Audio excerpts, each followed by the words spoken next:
So what I'd like to do today, rather than just talk about emerging tech or big data or AI, which is what everybody's fixated on right now, is I'd like to approach this from things you could be doing to get yourself in front of all this. And it's a bit of a teacher talk, but I'm a teacher, so I'm going to lean into that too. So I think one of the first things you want to do is understand what motivates you. I'm going to rip through these early ones and then give you some hacks that'll help you get on top of things. But for me, one of the fundamentals for me was always understanding how things work. And not because I want to just keep them running to spec. I actually like hacking things. So you can't hack something unless you understand it. So for me, that's a big motivation. I've got a background in art. You can see on the side there, those are two of my blogs. All the images in those are made by me. In particular, the motorcycle blog is actually a metal sculpture I made from a 1924 book on motorbiking. So I like the history. I like to mix it all up, and then I like to work art and design in it because it teaches you to see things from unexpected angles. Um, I also like seeing people surprise themselves. So as a teacher, if I can ever get a student and put them in a ludicrous situation that they never thought they would be in and see that look on their face, that's really rewarding to me. So a good example would be Skills Canada. We ended up winning Skills Canada, and the look on the boys' faces when they're winning the award is like the highlight for me. They're like, "How did we get here?" So for me, that's a big motivation. I also don't think satisfaction comes from easy. I'm one of those people that if I won a lottery, I would make my life very difficult. I wouldn't make it easier. A lot of people think like, oh, it's a chance to do nothing, and I just think that's tedious. So I think if you like challenges, that's something to go for. Later, you'll see that I engage students with a lot of competitions. And maybe don't think of that from a just competitive angle. I think there's more to it than that. If you challenge yourself and you have a real win, that travels with you. And my degree is in philosophy. If anybody ever tells you you've got to take only STEM courses and that's it, I strongly disagree. I think if you can come at technology, anyone can learn technology, but thinking outside the box is a separate skill set. And philosophy degree, boy, does that beat it into you.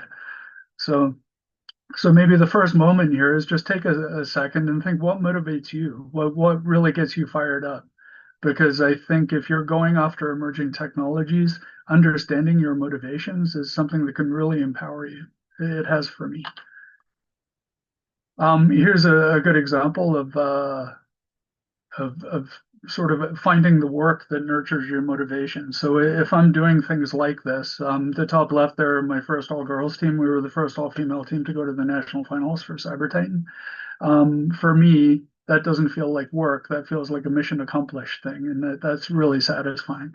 Um, of interest there, if you see the girl on the left with the pink hair, that's Louise. That's Louise next to me in the middle picture. Years later in Ghana, we collaborated on research together, and while she was at university studying cyber, and ended up both getting to go to Africa and present our work internationally. So again, if I think developing those things, as you'll see, it becomes longitudinal. On the right there, I'm at Skills Ontario presenting on Cyber Titan. So that's a real switch of position because for the first 7 years, if I was at Skills Ontario, I had a bunch of kids in competitions and we were there to win. Bottom left is Cal and I at the national finals in Edmonton in 2018. Cal's got his game face on. I'm just grinning like an idiot. I think that explains my approach to things. And then in the middle there is Juan. We met on the bus on the way back to the airport in Accra. And Juan works in Mexico doing international research on the politics of cybersecurity. And we hit it off because we both really like Japanese animation. Louise does too. So the three of us were in the van and we were just talking about all our favorite Japanese anime. And it's those moments where you get those relationships. And on the right there, there's my swimming buddy from Accra at the Prince Hotel, and we used to like going swimming. He works in threat intelligence for the Nigerian government. So the people that you meet when you're doing these things, you want to develop those relationships because it really matters, and you'd be amazed how often that comes back for you later. I think being mission driven is another way to expand your energy when you're applying yourself to this. I personally am on a mission. I came out of IT into the education sector in 2003, and I felt like I'd stepped back 15 years. The office I was leaving, we were moving all of our sales information and marketing to the web with our home company in Germany. So it was a true international effort. We were moving our local storage up to the cloud. People were on laptops using Wi-Fi. And then I went to my first high school, and there were barely any desktops, and they were all wired in, and nobody even knew what Wi-Fi was.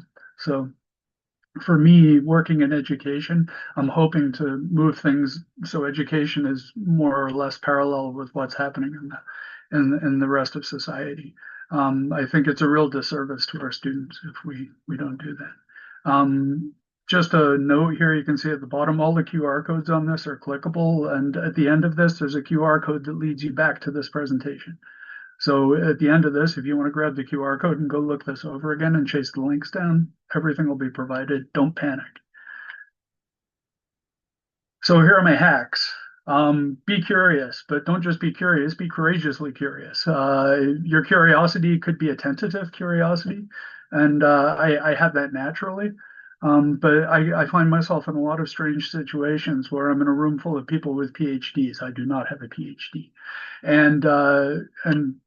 And I think my approach to things as a technician offers me a way of explaining things that maybe people who are super specialized, who have worked through that incredible process to get their PhD, they're very expert on something very specific, and I'm not. I'm a generalist. So that allows me to communicate better. There's a little hack in there. Always say yes. That'll come back later. And earnest enthusiasm. I think this is maybe the single biggest thing. Sam last year, who's running this today, gave us a talk on how to prepare people for the workplace. And I really think enthusiasm, honest enthusiasm, is something that a lot of people just ignore. And I think it's a real superpower. When people see me get excited about something, they get excited about something. And that would work for you too. The other one that Sam is really big on is nurturing your network. Networking, I think, is really the key to things. I think everything else is almost secondary. I was thinking I lived in Japan with my wife for a couple of years, and ikigai comes across as this idea of developing your full self so that you can express your abilities. And I really like that idea of happiness. I think that's way better than I've got lots of money and I can sit on a beach. I don't think that's happiness. I think that's the beginning of maybe a drug problem or something. What you want to do is discover your abilities and then nurture them so you're your best self. And if you can find people and you're enthusiastic and you're curious with all of that, I think you're coming closer to that Japanese sense of ikigai. So where has this led me as a teacher? On the left there in the middle, you can see I've gotten some awards, and that's very nice. It's nice to be recognized. But the ones I'm excited about are the ones my students have won. And you can see my students have won a lot more awards than I have. So, like I said, if I can get somebody into a position where they're suddenly winning medals or national finalists in a competition, especially because I was like at a little school in a farming community in rural Ontario, that really comes across. Like the kids are suddenly a good example are our cyber titans, the kids on the bottom left there. Out of those four guys, three of them had never left the province or been on a plane before. So can you imagine in your grade 12 years suddenly having that opportunity? It's a life-changing thing, and it's changed the trajectories those guys are on. And just to be a part of that is it's a real honor. So there's the girls again, 2019. The name is a funny thing. They like the idea of a terabyte, so they changed their name to Terabitches, and that caused me all sorts of grief with administration. But I think Raz, who's right next to me in the picture there, said it best when we were on CBC. They said basically we were taking that word back so it can't be used against us. And yeah, and I'm not about to get in the way of any of that.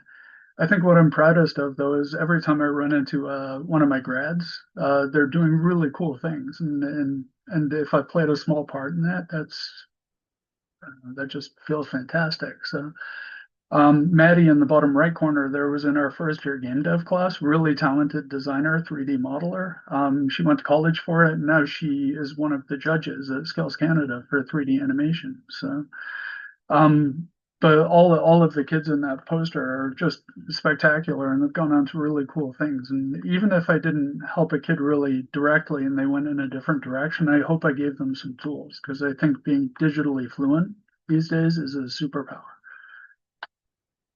So as a technician and a teacher, that's the other side of this. David mentioned I got my CCNA in cyber operations. I've been a Cisco Network Academy instructor for a while, and I've got a background in networking and IT. So I hadn't taken any more technology training in about 7 years, 8 years. And the Terabitches did this great job at national finals, got all of this press. So Philippe reached out to me, who was running Cisco Net Academy in Canada at the time, and said, "Would you like to do your CCNA for cyber operations?" He said, "No teacher has ever done it." So, and he said, "Of all people, you'd probably be, you know, ideally suited." So I signed up. I worked out of a CJEP in Quebec City, and worked my way through. It was my first technical qualification in 7 years. So that old dog's new tricks thing, that doesn't apply. It's a matter of will. And once I got into cybersecurity, I realized this is the field I probably should have gone into, but it didn't exist when I was in school. They didn't even call it cybersecurity yet. At that point, you probably called it, just security or information security or something like that, but because the web hadn't been fully developed. But cybersecurity is where I live. Like that's out of the box thinking. It's hacking solutions. I really love that stuff. So, and again, you can see I've done well with Cisco. They've been just a fantastic supporter, and I've won my out awards. But another good example is my secondment got extended with the Quantum Algorithms Institute, and they sent me on the MIT course for quantum computing. I failed grade 13 math. So I was really anxious about taking this course, and I got into it, and I thought, okay, you know what, do a reset. If any of those teachers made you feel like this isn't for you, maybe what you want to do here is just come at it from a fresh start. So I did. I basically rebooted my whole, math history, which was fairly miserable, and took a swing at this course. It was a lot of linear algebra, but I got my head around it, and I completed the course well. Like I ended up with a 4.0. So it shows you, even if you think you're not good at something, maybe it could have been the circumstances. I struggled in high school because we had all sorts of family challenges going on at the time. So, maybe coming back to it later is the way. I will just talk about the cyber range because with ICTC, this is one of the coolest things I've gotten to do. But we use the cyber range for Cyber Titan National Finals. And this is a virtual cloud-based platform that lets you just experiment with virtual machines on a network. So it's like a simulated cyber attack. And so you can drop students into this, take away all the fear of getting it wrong. And it's allowed me to do experimentation with digital pedagogy, which is how young people learn in a way that I don't know that anybody else has. If you see any cyber education in schools, it tends to be don't click on something. It's like a phishing, lesson or something with some animation in it. This is actual technical cyber. So you're learning real world IT skills. You're understanding how networks work and how they can be damaged, and you're learning how to repair them. So that opportunity for someone in their, towards the end of their teaching career was really valuable. It let me do something I could not have done in class otherwise. And then that led me to ICTC in 2022. Sheena got in touch and said, "You've been one of our, most ardent Cyber Titan coaches, and we love the work you do. Would you like to be seconded?" So ICTC has pulled me out of my work at the school where I'm just able to influence one class. And I've had an opportunity to teach in every province and territory in Canada. I don't know how many K to 12 teachers have ever gotten to do that, but you can probably count them on one hand. It's an exceedingly rare opportunity. And what a great way to cap, 23 years in the classroom. So, and you can see we get around, like we've been everywhere, uh, but a wonderful opportunity. While I was wrapping up my first round with ICTC, my secondment was coming to an end. Funding wraps up, you know how things go. And at the time, Katina from Dell had said, "Do you want to take this program?" And we're trying to cultivate teachers who are innovators. Believe it or not, being a teacher innovator is really difficult. Educations don't like to innovate. Education systems like to just keep running things the way they always have. So it's usually an uphill struggle, and I'd felt that when I was in the classroom.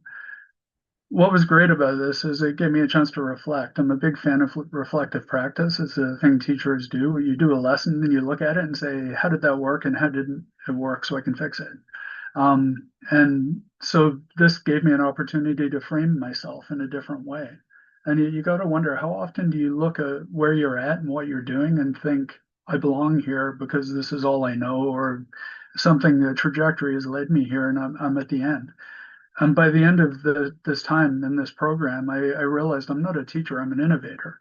And that allowed me to change my approach to things. So as I was finishing that up, I'd been talking to Ella Meyer at UBC's quantum cluster. She's the only one doing any quantum education in Canada. And I said, you know what I'd really like to do? I'd like to make games, quantum games that students could play so that they understand quantum because it's not very intuitive. We've been driving home sort of classical physics in classrooms because it's very A plus B equals C. It's very in a box. But that's not how the world works. The quantum world, the universe we actually live in, is wonderfully random and terrifyingly free. For a philosopher to understand that you look at quantum and you realize we actually have free will is like one of the best feelings. Terrifying existential free will.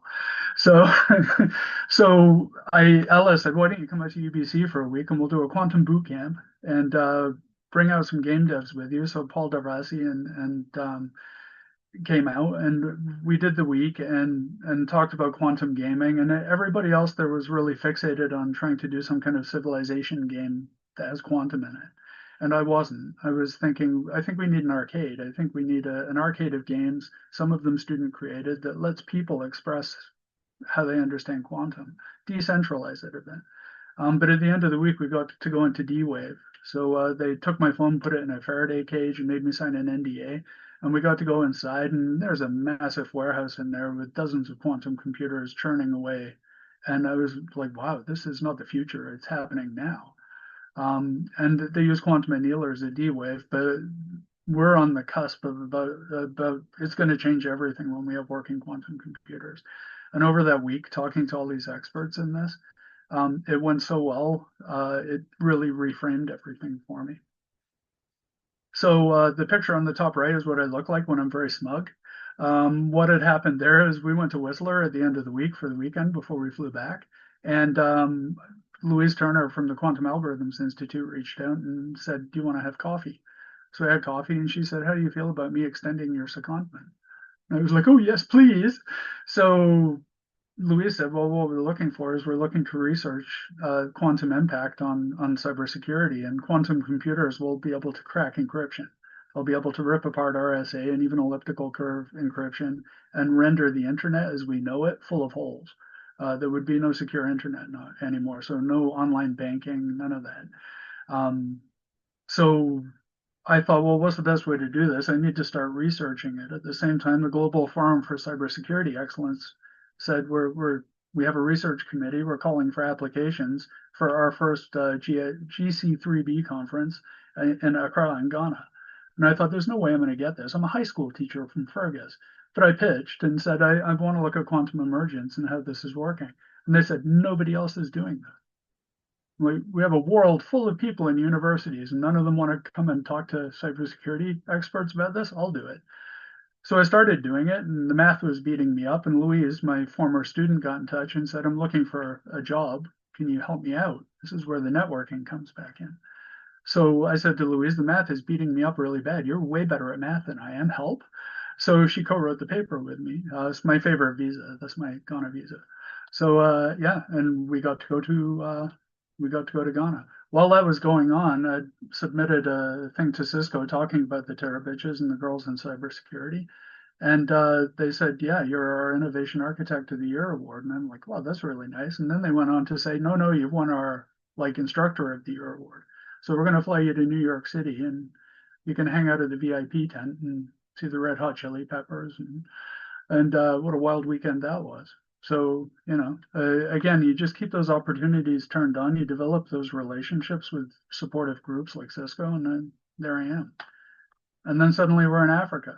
Everybody kept calling me Dr. King. I'm like, no, no, no, no. I'm a technician. But so we went there. Louise and I can remember we got on the plane at Pearson, and we were both like, I can't believe we're doing this. And then there we were. Our presentation went really well. We were the only one allowed to go over time because there were so many questions. Everyone was like, what's this quantum thing? So there was a bit of panic around that, but in a good way. And we really helped people get their heads around this. And what an opportunity for both of us. So it's one of those things where people say if you're mentoring, it's a good volunteer thing to do. It's a two-way street. When you're mentoring somebody, they're helping you as much as you're helping them. It's a value-added thing all around. So, and then we kept iterating. Suddenly, we're like the quantum cybersecurity experts in Canada. It's a kid in third year university and some high school teacher from Fergus. So Atlantic Security Convention said, would you like to present there? So we did. And that allowed us to update our research because the field is moving really quickly. And then Juan from CSAN in Mexico said, would you like to present there? So we got to present there and then have it translated into Spanish in real time. So we did that one. BC Security Day is there. They've actually got the video on their YouTube channel. So if you want to see us do the same talk at BC Security Day, really interesting stuff. And again, everybody's like, wow, I had no idea this was this imminent. So get in there first. That initiative really, really pays off. And don't be afraid. Fearlessly curious. Here's my quantum arcade, joy project. I kept wanting to go back. Ella and I pitched to the Unitary Foundation, who are based in Helsinki, and they said, "Yeah, we'll fund you," which is nice because we tried in Canada and nobody could recognize the value of that. So we got that going, and the quantum arcade is up and running. We've since connected with University of Waterloo's quantum cluster, and they gave us their Quantum Angry Birds game. So if you go to quantumarcade.org, you can go play some quantum games made by quantum scientists. The one that UBC made by Harshini is absolutely fantastic. She's finished her PhD in AI. She's developed an AI visualization system for finding tumors in medical imaging. So that's how smart she is. But she really likes games, so she taught herself Unity over the weekend. The people you get to meet when you do this and then you nurture those relationships is just fantastic. So Quantum Arcade, really cool thing. GFCE got in touch with me again, said, would you like to sit on a panel? We'll fly you down to DC. And I was like, so the question here is, what do you always say? You remember in the beginning? You always say yes. So I'm all set up to go do that. And then the OAS, the Organization of American States, got in touch and said, we're doing a regional thing on the 2 days before. Do you want to come down for the whole week and we'll put you up? So they put me up in the same hotel Obama stays at. So it was nice. And we got to hang out for the week there. And again, you can see Juan and I are like thick friends now. So whenever we get to go to these things together, we hang. And then there's Michelle and Nina from CyberLate in Singapore, who I met in Accra. And then again, we connected and did a Safer Internet Day event with ICTC online. So that's a great international opportunity. And there I am on the panel. We get to the end of the panel, and Carrie Ann, who's moderating, says, "What I love is, as a teacher, you're not trying to bamboozle anybody. You're actually trying to bring it down and explain the technical in a way that anyone, even somebody who's coming at it from a legal perspective, can understand." So she said our quantum guy just bailed on us for the Dominican Republic at the end of the month. So what do you do when they say, "Do you want to go to the DR at the end of the month?" Yeah, you say yes. So I said yes. I'd never been to the Caribbean before, so wonderful experience. The people that you meet, Heather, there on the left of the panel. Heather works for DARPA doing AI research. We happened to be getting off similar planes, so we shared a taxi over and then hung out for the week. Another great one here is Daniel Siegel. That's Daniel presenting his keynote there. He focuses on generative AI as used for propaganda. So he follows incel white supremacist groups and any extremist groups worldwide and watches how they use AI to create propaganda that justifies their cause. So what a fascinating subset of things. And the people you meet at these conferences, again, you just stay in touch. develop that network and try and help them. And you don't need to be like, I'll give you something if you give me something. If you're less transactional about it, I think it's more genuine. So I genuinely enjoy talking to them. It's that enthusiastic curiosity. Here we are in 2025. I'm almost at the end. David's like, Tim, you went over 20 minutes, but I'm just going to wrap up anyway. And this year, I cold called STEM racing in the UK and said, why do we have no F1 in schools in Canada? And he's like, why do you have no F1 in schools in Canada? So I got in touch with Kyle Boykio at Inspire Tech and said, Kyle, how do you feel about running F1 STEM racing in Canada? And he's launched the entire thing. So STEM racing is now running in Canada. Students can build their own F1 cars. Half the people in the pits doing technical work came through this program, but there aren't many Canadians because we weren't running it in Canada. That's a cold call. So I cold called the UK out of the blue and just said, hey, can you help us get this started? And we did. Our quantum arcade is humming along. We're about to do a student game dev project for the fall and for the rest of the year of quantum. And then here's a twist. Mind Connect, I bumped into them at one of Kyle's events about space tech, and they said, "Oh, we love what you're doing. Do you want to come and sit in on our roadshow and speak to quantum emergence and how it's going to affect mining?" And I apprenticed as a millwright, so I've got that background in heavy machinery and technology. So I love the idea of high tech and heavy tech joining together. So really cool experience. Got to meet all sorts of interesting people. Marla, who runs that, put me in touch with Science North, who has this fantastic Mine Evolution game. The Mine Evolution game actually shows you where all the technology comes from, like how all the raw material.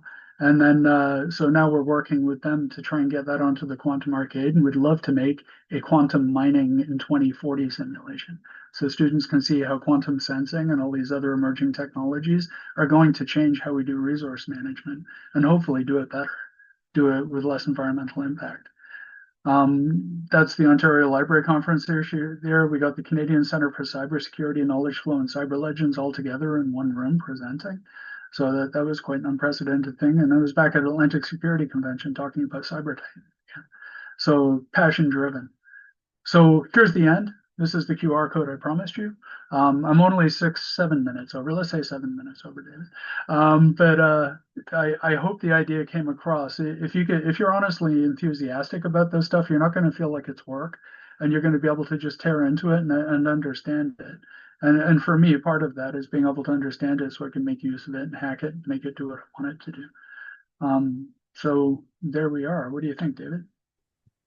I think it's amazing. This is brilliant, Tim. Thank you so much for sharing this with everyone. As someone in the chat just said, like every time, yeah, we hear you, it's quite inspiring to see where just saying yes can take you, as you say. Um, but yeah, we do have a few questions here in the Q&A. Again, for everyone, as you saw, Tim has a few QRs on the presentation. If you just scan those, you will be able to find more information about the projects that he's worked in and all the initiatives that he has contributed to.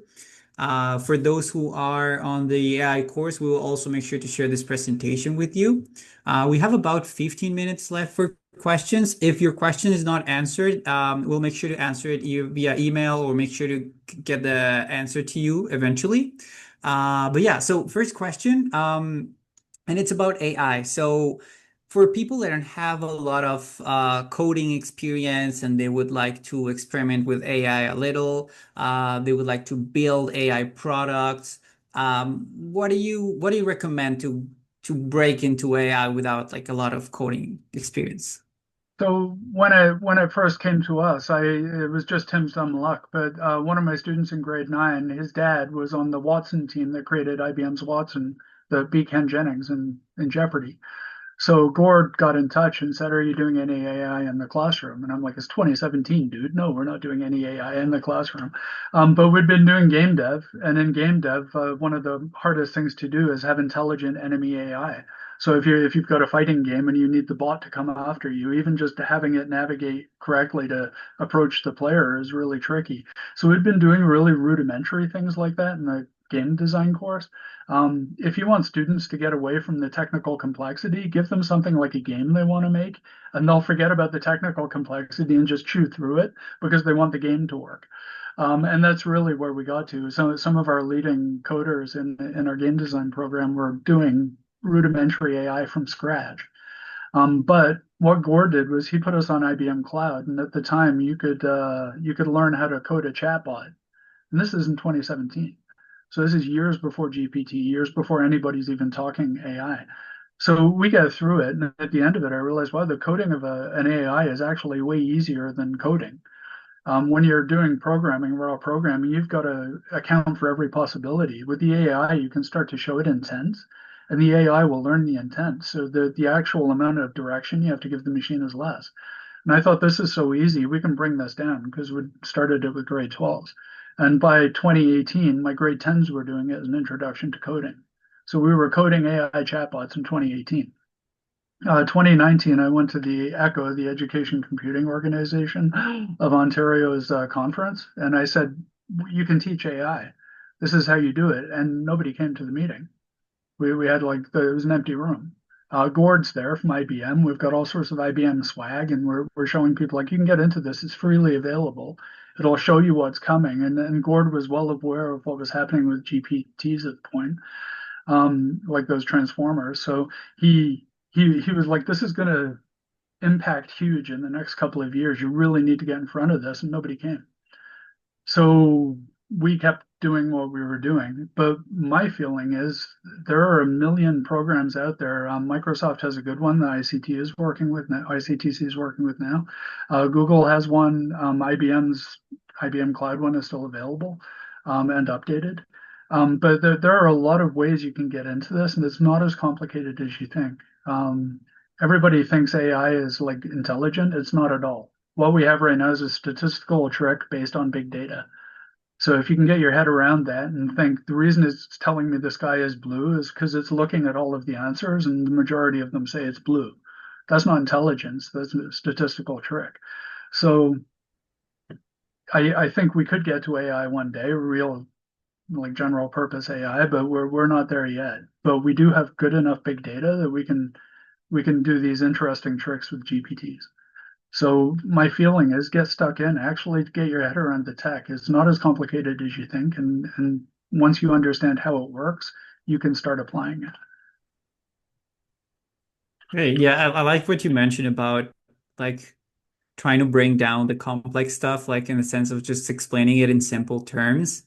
Because that leads me to the second question, and it's like, how do you prevent being overwhelmed with so much information? How do you prevent, yeah, making sure that you are picking the top resources, the top certifying bodies, and how do you make sure that the one you're picking is the right one, like the good one, right? Yeah, there is no good one. There's you. You're all that matters. So I think my approach would be you pick and choose what you need. If Mhm. the one you're in is not working for you, or if it's poorly put together, and some of them are, be critical and just think like my time's too important for this, and then walk away.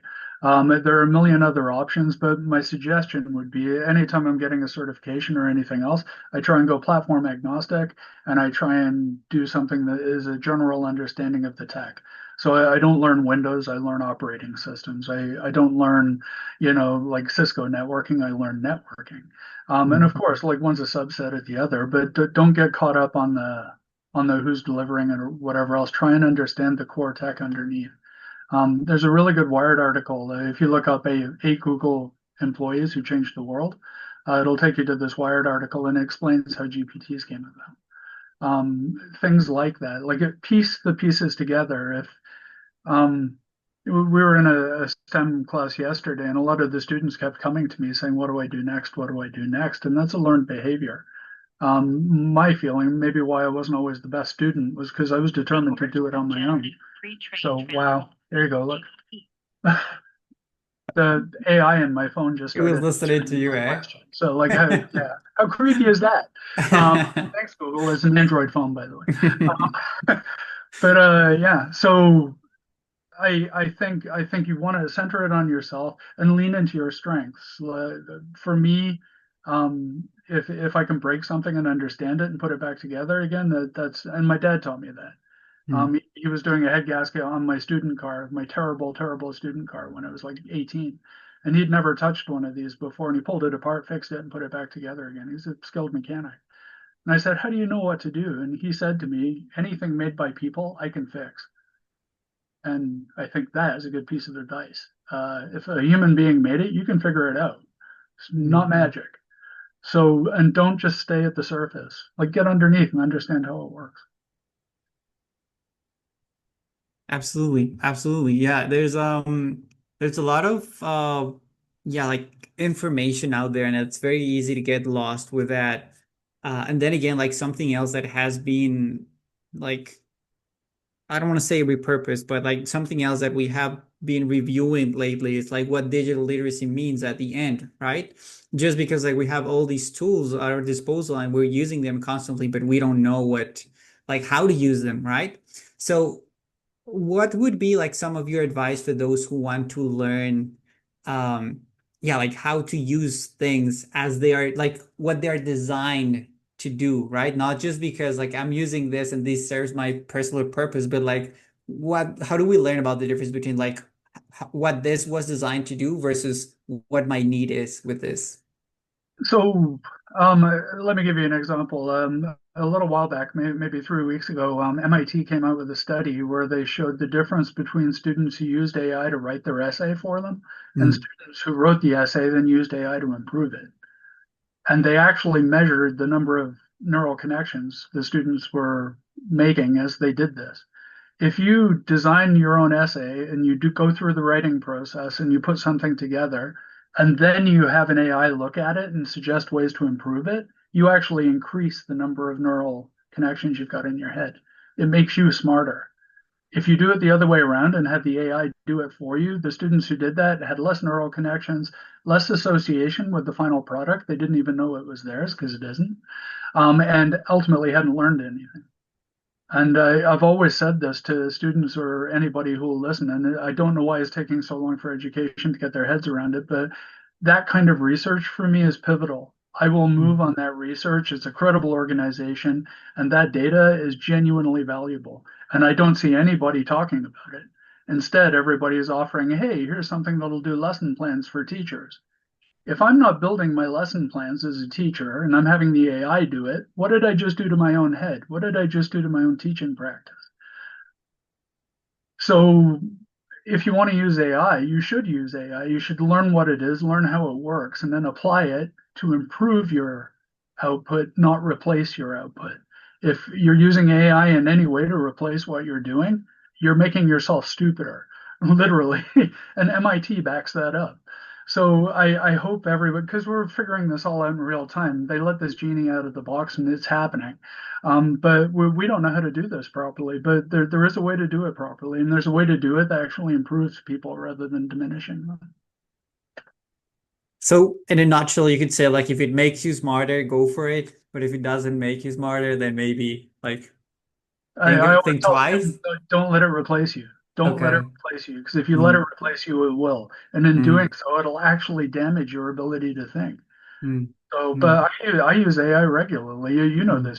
I'm a big fan of mm, Perplexity. I've got a pro account. I mm. nuke Perplexity. Like we enjoy it in our family, but we do not have it replace what we're doing. We have it expand our thinking, and if you approach it that way, it can really empower you.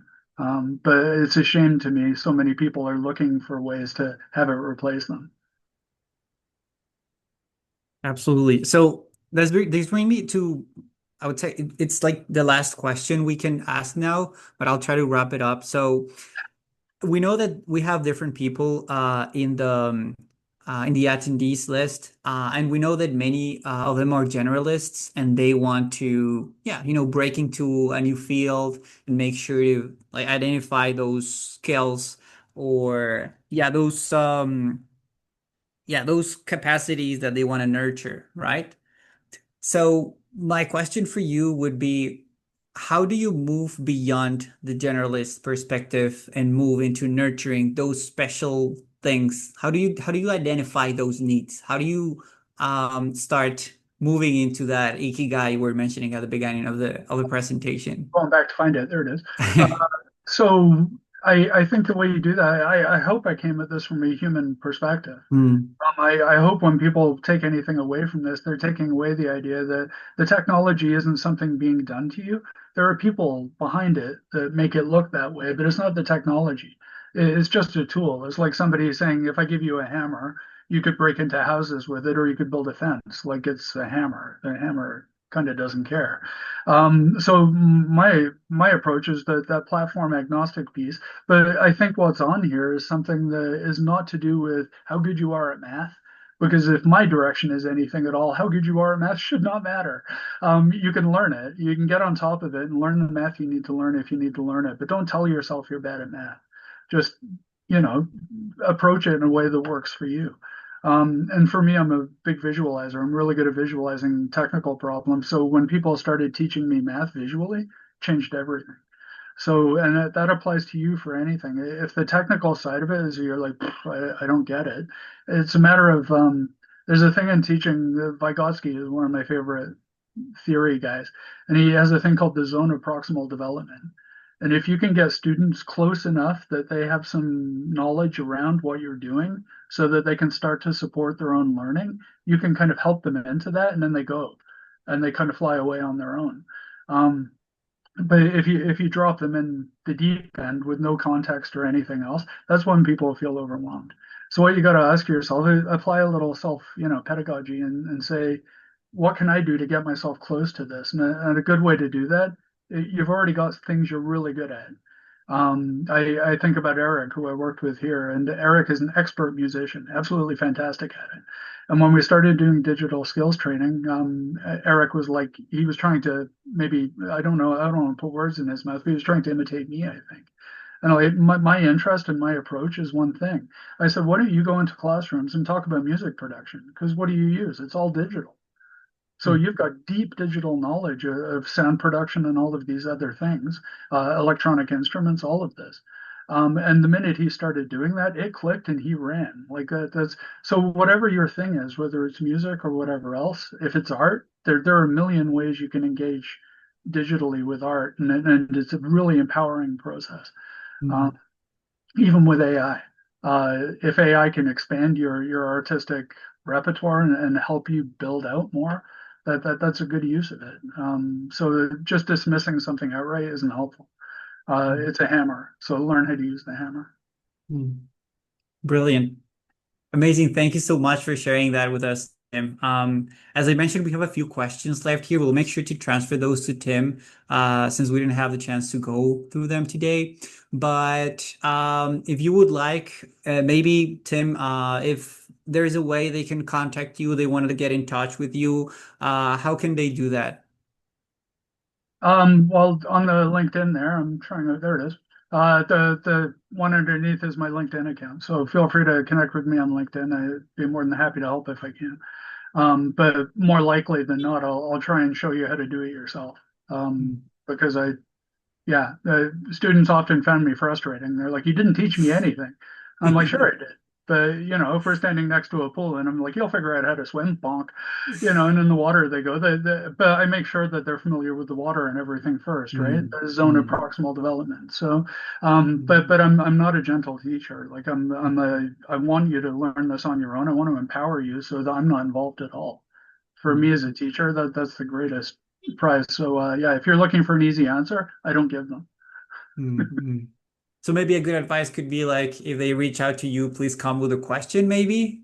Yeah, or an approach you want to try, and I can Mm, help you with that, or maybe offer some mhm, resources. And mhm, the other thing is the networking part of it. Like networking is really powerful. So even if you just get involved in my network, you never know. Like with the mind thing, if Kyle hadn't have introduced me to Marla, I wouldn't have introduced UBC to Science North, and we wouldn't have a collaboration happening right now. How cool is that? mm, And all I did was connect the pieces together. I didn't make the game. I don't know that much about mining, but I want to connect people. And mm. yeah, quantum expertise with mining could only go good Absolutely. places.